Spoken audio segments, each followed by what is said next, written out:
What is happening, everybody? It's your boy Jimmy James 59, and hey, the new DLC is out, the new update is in, and I want to run through this with y'all because there are some things that nobody has talked about just yet. The folks who were really doing the champions work, trying to tell us, right, what was going to be in the update patch, trying to catch all the things. Those people who got it early, they've been putting out videos like crazy. Big salutes to them. Shout out to all of them. You know who they are.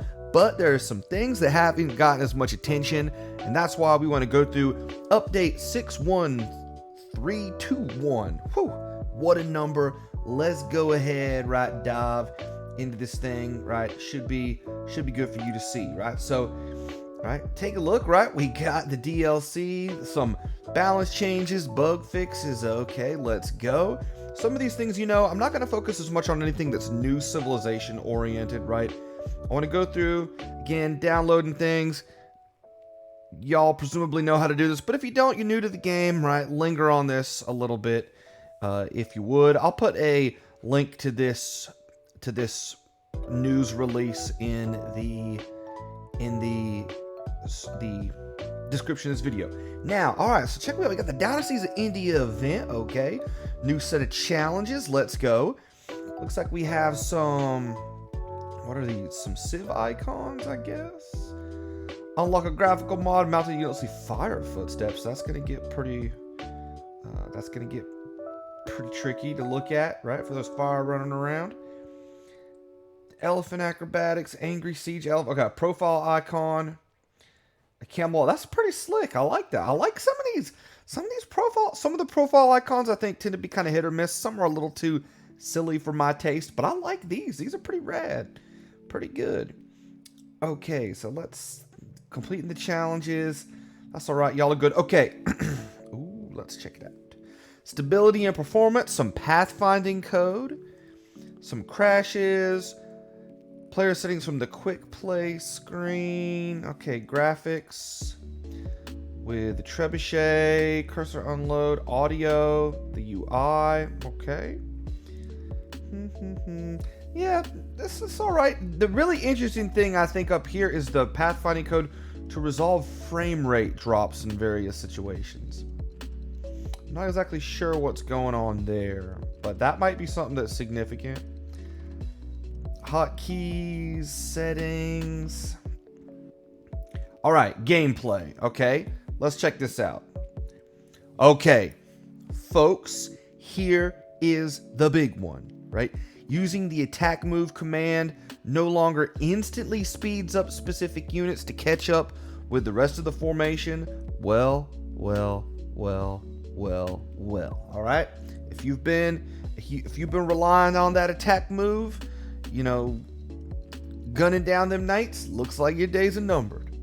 The attack move command has an extremely short delay before units moving to the target location and start attacking for the first time. Ooh. Okay, so this is interesting. So it doesn't look like they've gotten rid of the attack move button, which is what some of us were thinking, or they just made it the same as patrol temporarily. It looks like they've actually gone in, made some of those changes. Interesting. Monks with relics no longer accept a drop-off order on an unrelated building, which caused them to stop. Okay, that's interesting. Melee units tasked to attack units using attack move micro no longer occasionally turn idle. This is pretty huge, right? This is pretty huge, man. That's what's up, because I know I was seeing it in some of my games that I was playing where there was some hanging around with the melee units and not attacking. The major thing here, right, with the attack move is that melee units, specifically knights, are back. Right, if you've been running away, right, from making knights, right, you've been attack move microing away from knights here. You know, you can probably get back to using some knights and see how that flows for you. All right, let's take a look at the fixes. So players no longer able to see chopped trees and resource depletion graphics through fog of war. Okay, this is also huge because this was a really easy way in Feudal Age, if you're scouting your opponent, to be able to see where maybe villagers might be, Now you are not going to be able to see that. So this is going to be, right? This is going to be really tricky here. Really tricky. No longer possible to see resources life bar through fog of war. Oh, that's the massacre tree. I was about to say. I was like, what? Human town centers can now be repaired in the feudal age even if the player has more than 2. What? Okay. Full tech tree games. Alright, let's see. Can no longer see unbuilt formations of enemy players if treaty is active. Alright, well, that might affect something like Nomad, actually, because that has a treaty. Villagers who were tasked to gather before being attacked by a board will no longer attempt to fight back. This prevents inconsistent behavior. Wait, so what is this? To gather before being attacked by will no longer attempt to fight back instead of moving to the target location. Oh, okay. That's interesting. Seems pretty situational, but the fixes here, the chopped trees and resource depletion, that's pretty major. Okay, so campaign missions, you've got some changes there. That's not bad. And then there's some other Dynasties of India expansion battles and stuff. Co-op. Okay. Civ balance. Here we go. This is probably the Big Daddy. Oh, that's a cool graphic. I like it. Okay, let's take a look. In general, town centers can now be repaired even if the player owns 0 stone. Ooh, okay. That's not bad, because it used to be you could only repair the town center, so you might have to go to the market, and you might have to sell some resources at a not very pretty price to get that stone, and now you can repair it. That's pretty major. So this is a balance change that's going to help out players who maybe have a more defensive playstyle and who are being besieged by enemies, right? So now what you can do, right? Now what you can do, you can go 3 TCs, and if a enemy player is pressuring you, then you don't need to buy stone to repair that TC, because it wouldn't necessarily take stone to repair, but now you don't even have to go through that. So I think this is a good balance change, because if it's not depleting your stone to repair anyways, then why make somebody have to have it? I like it.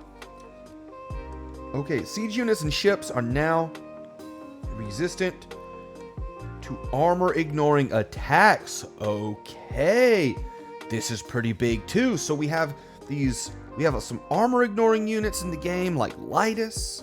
We have things like the Urumi swordsman with the Woot steel, and well, I mean, I guess that affects its champions and halberdiers too. Now siege units, if you ignore armor, this is gonna be resistant to it. Okay, got it. Very interesting.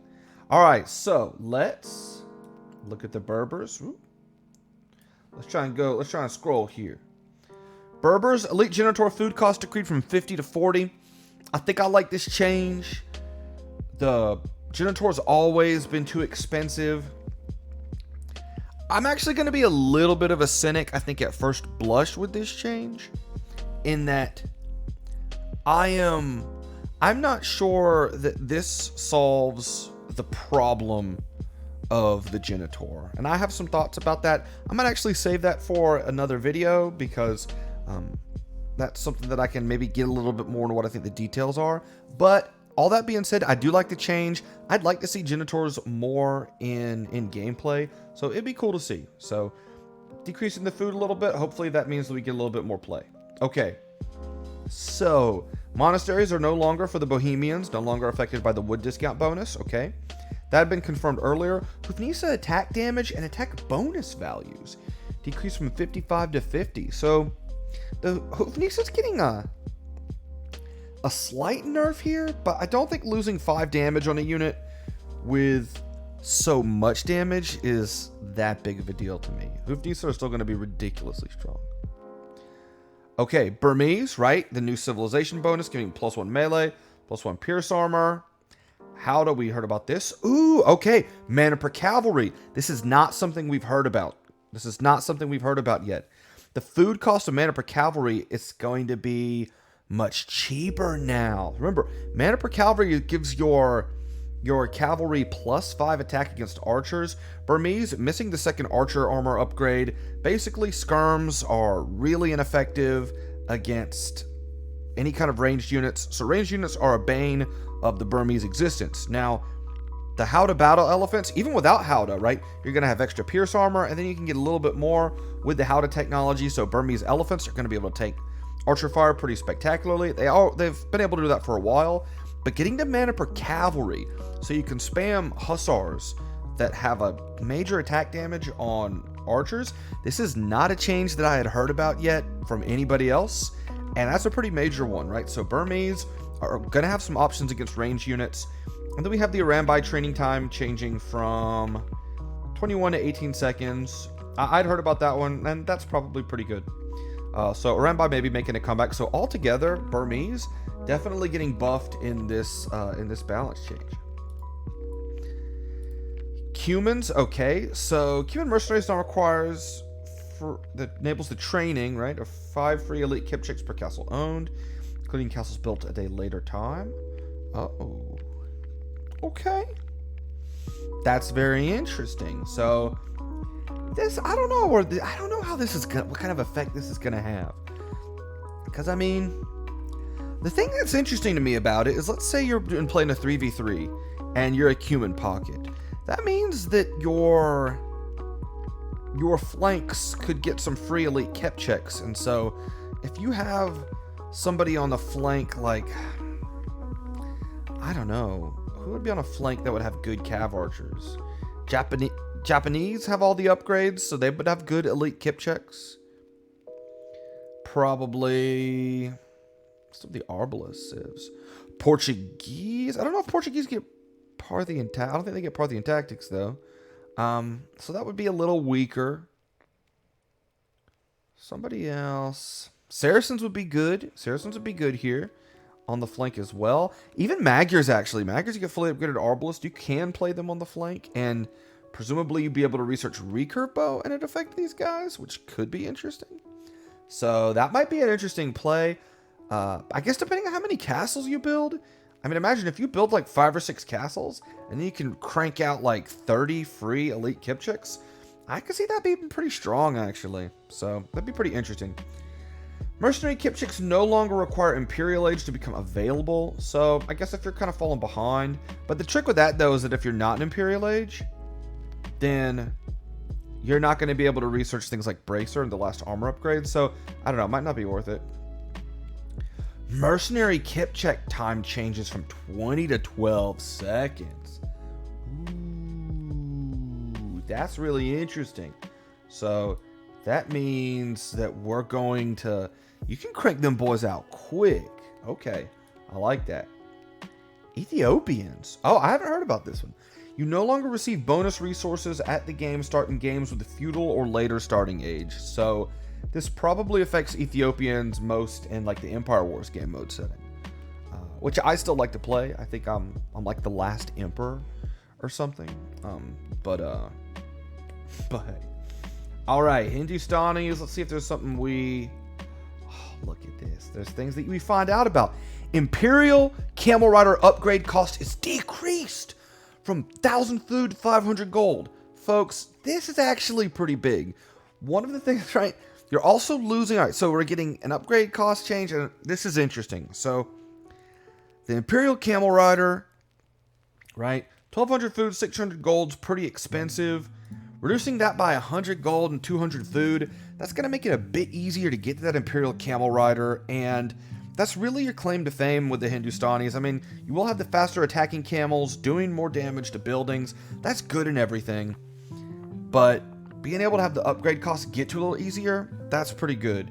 The attack damage being increased from 9 to 8, that probably has a lot to do with making sure that their attack rate increase they're getting as a civ bonus isn't overpowered. I think that what the results of this are really going to be here is that Imperial Camel Rider is going to be just as strong as it was in the current game we've known, and it's just going to be a little bit easier. So I think overall it's a little bit of a buff.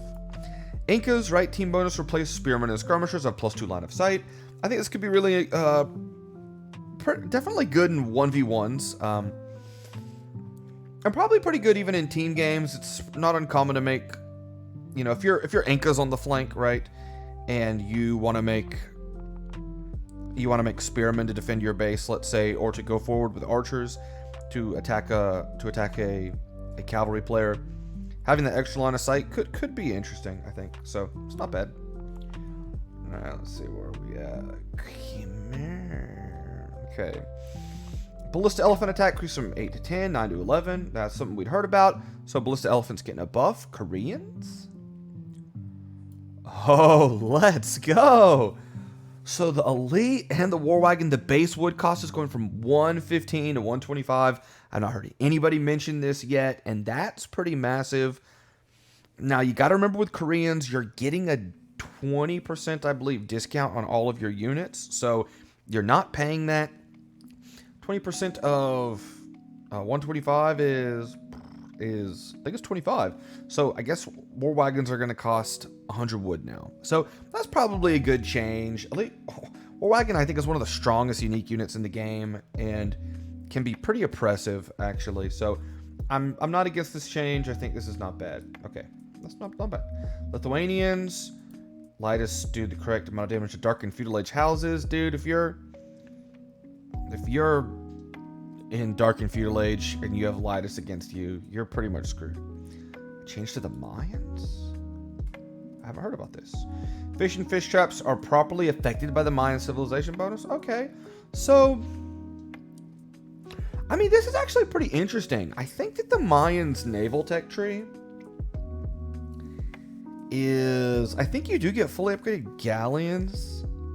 I'd be wrong about that, actually.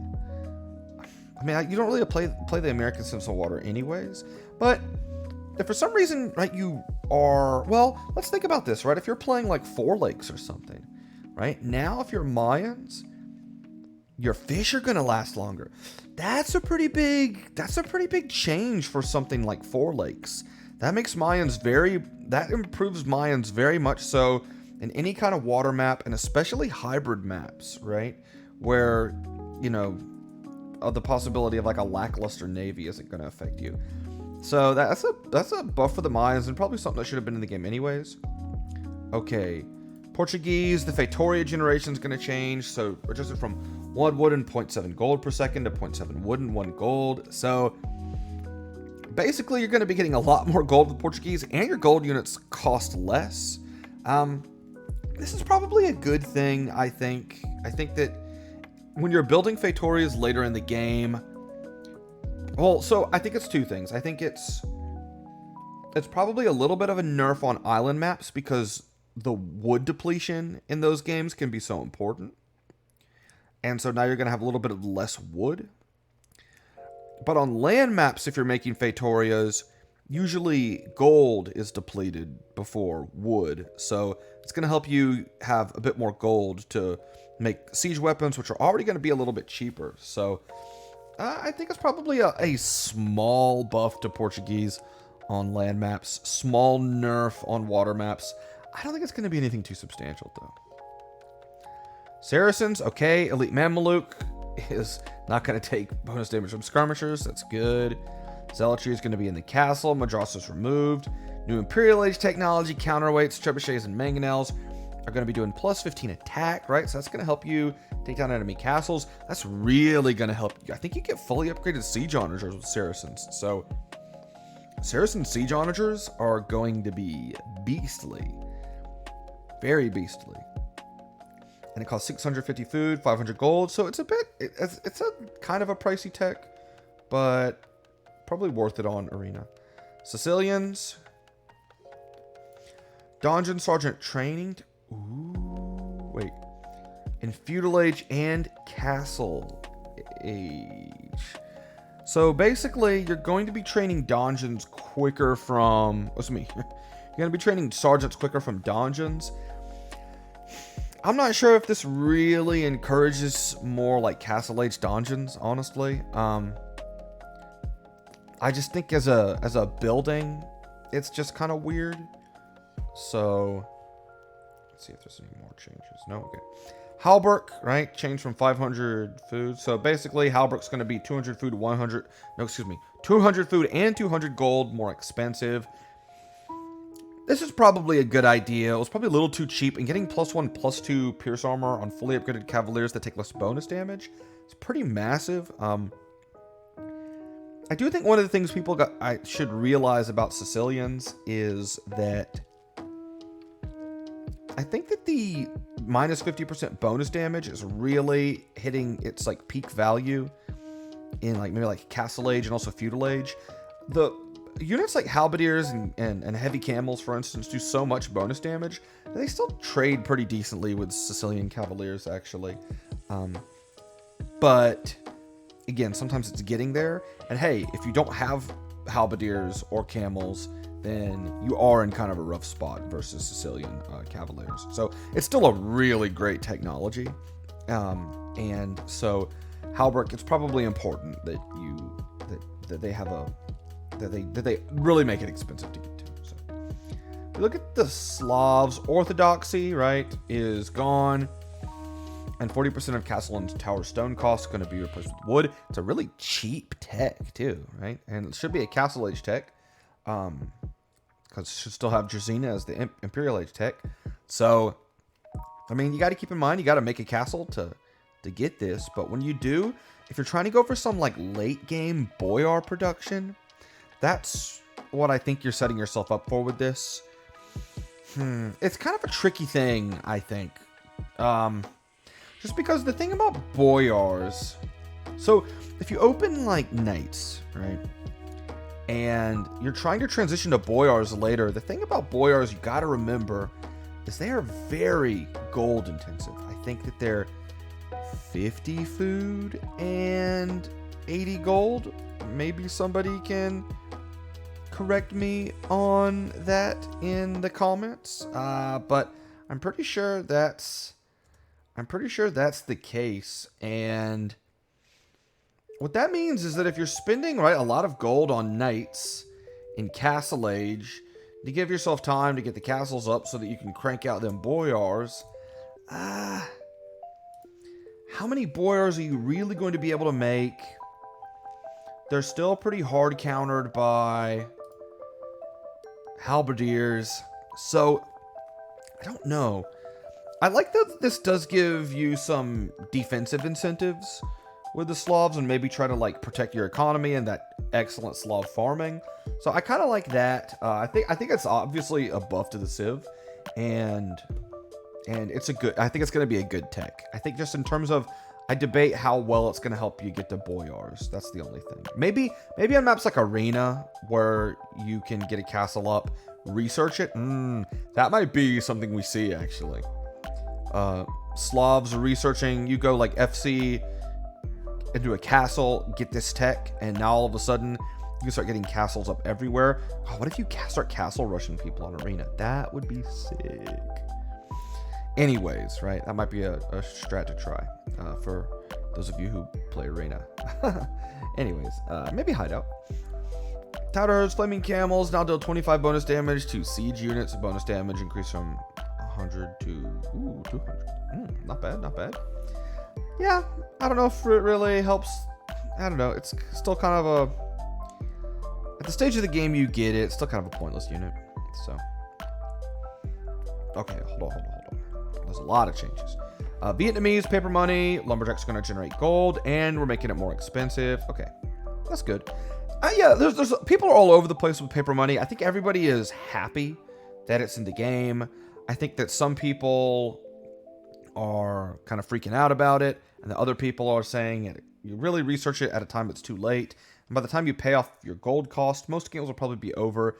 What this is really helping you is if you find yourself in a trash war with Vietnamese, you're going to be a very, very strong trash war civilization now.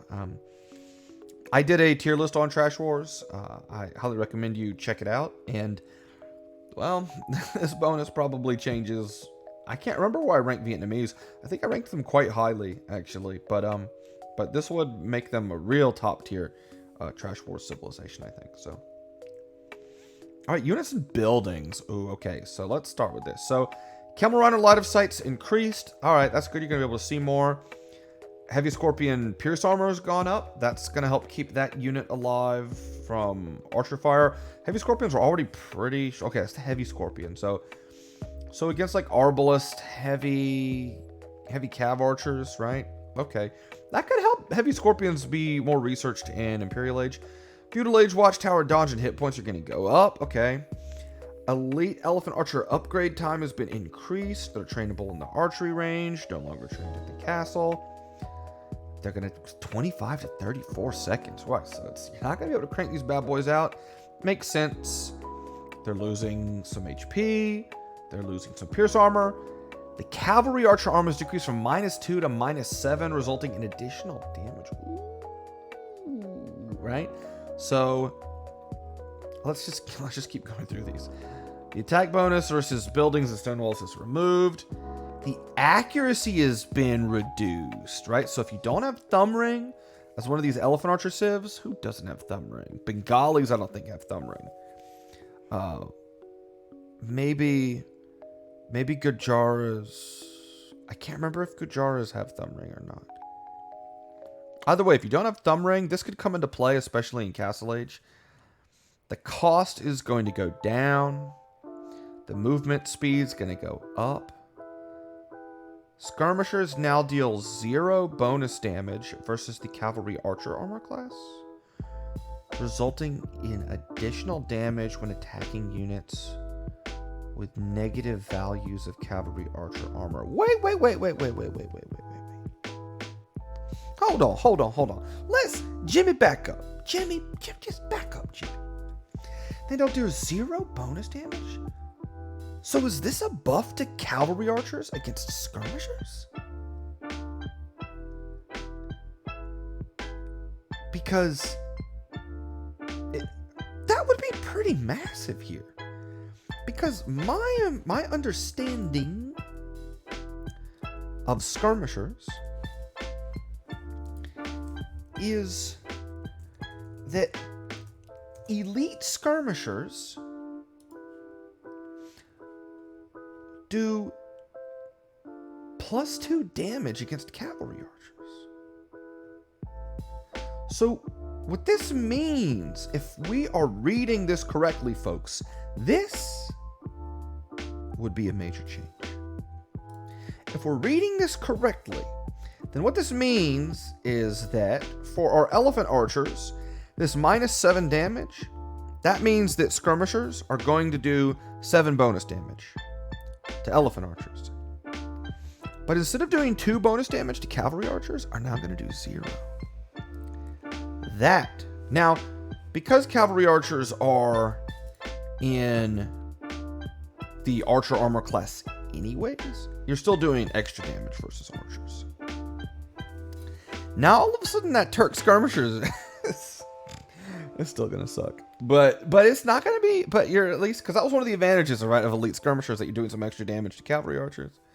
Now you're doing 0 bonus damage, so this is kind of a buff to the cav archer. Okay, if we've read this, and I think we've read this right. Okay, so that's good. So a ton of balance updates. There are balance updates in there I've never heard before. So pretty massive. Map balance. Arabia. Increase the probability of draining forces close to... All right, let's read this slowly. Forests are going to generate closer to the town center. Okay. Walls may be back in play. Increase the probability of generating larger forest. Decrease the probability of pawns. Hallelujah. Decrease the probability of large amounts of elevation generating around players' town centers. Extra herdable animals now generate further apart, making them easier to find. Okay. The map now scales more appropriately on unconventional setups. Exposed on a tiny map. Yeah, doesn't matter. Introduced cliffs on the map. Okay. Arabia is gonna look way different now, I think. Right? You're going to have larger forests. They're going to be closer. They're not going to be riddled with pawns. You're going to be able to put down TCs on your wood lines again. Major changes to Arabia. This is huge. Nobody's talked about this yet, and we're seeing it. This is impressive. Michi, I don't really care. Fixed a bug that caused huntable animals to not generate in the correct amount. Okay. Team Islands, berries are no longer missing for player 1. Did that happen? Mega Random no longer rarely starts out with a building for certain players that just don't have. Okay. Random map scripting, general, if you like AI taunts and stuff like that. Pathfinding, fix an issue where under certain circumstances units would first move towards the opposite direction. I think I've seen that a couple times, so that's good if they fix that. I really like that. Blah, blah, blah. Mods. Scenario editor. Cool. Performance issues, going to keep monitoring things. Q dodging, cooldowns, and cheatings. Still monitoring that. Monitoring multiplayer. Crashes and freezes. What's coming up? What's on the horizon? We mentioned shared some details and content, but we got so excited we dove headfirst into our work. We hope you'll be excited about the plans we have. And a roadmap is coming very soon. Oh. Can't wait to hear more. Here's a nice clue. Voting on ranked map pools is moving in-game. Oh, that's an interesting feature. I kind of like that, actually, because I usually don't even vote in the map pools and I forget. Very interesting. Okay, so it looks like T90 put out a video about the roadmap, and now the roadmap is, right? The roadmap is back. Okay, man. So here we are. There we were. And y'all can officially say goodbye to the OG Indians. Rest in peace. Though I still think my build orders with them that are on my channel should still be effective since they have the same eco bonuses. But if you got used to playing Cav Archers with them, at least for a little while, you're not going to have Parthian tactics. Do we see any change with that? The Hindustanis? Did they even mention that? They didn't mention that. Why didn't they mention that?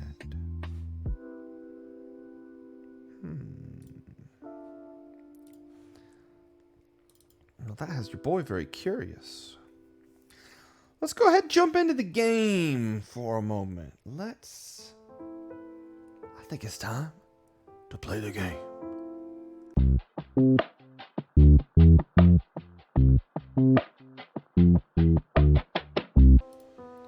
Behold. 42 civs. Now, developers, please, if you're listening to Jimmy, why on earth would you have spaces for 3 icons and have 3 icons up here at the top? What are we doing here? First of all, let me say this. Jimmy doesn't like prime numbers. I'm just going to tell you that about Jimmy. Don't ask Jimmy why. Jimmy doesn't like them. Jimmy also appreciates symmetry. Jimmy appreciates symmetry. This setup here with the civs and this weird, it looks like somebody took a bite out of this section here. This is going to bother Jimmy. Now, I'll deactivate third person mode here. If we're going to do our baseless speculation, does this mean we can be expecting 3 new civilizations at some point in the future? I don't know. Anyways, right? Let's not get ahead of ourselves. What we want to do here, I just want to do this here at the end of this video, is first take a look at the Hindustani tech tree. Just to confirm, yes, they are missing Parthian tactics, even though I didn't see it in the update, but it also didn't mention anything about the... Let's see here, the Ghulam as well. So that's going to be an interesting unit to talk about. But anyways, so let's see what Arabia looks like. Let's see if we could figure this out. Right. Okay. So remember, we were promised sort of a less hilly Arabia, and folks, I think we've got a less hilly Arabia. You could put a good TC here, a good TC here, a good TC here. You do still have a little bit of hills. The center of the map is pretty hilly, but all in all, this is the new Arabia, right? These guys are here. Let's see. I don't think that... It looks like the herdables are a little bit further apart. But other than that, there you go. So hey, that being said, guys, right? This is the new update patch. A lot of new changes here, and go out there, get out there on the ladder. You know, however you like to play versus the AI, play with your friends. You know, go out there, have fun, play the new campaigns, and enjoy the new game. Big shout out, right? Despite my gripes against the ordering and the rows of the civilizations, also got to say big shout out to the developers and all the work that goes into it. There's so much work that goes into this kind of thing behind the scenes, so got to give a big shout out to all them and all the work that's been done, and everybody who's been showcasing this game around to everybody going through, looking at new build orders. And hey, on this channel, you're going to see a lot of content coming at you. With that, I'm Jimmy James 59, and I'll see you in the next DLC.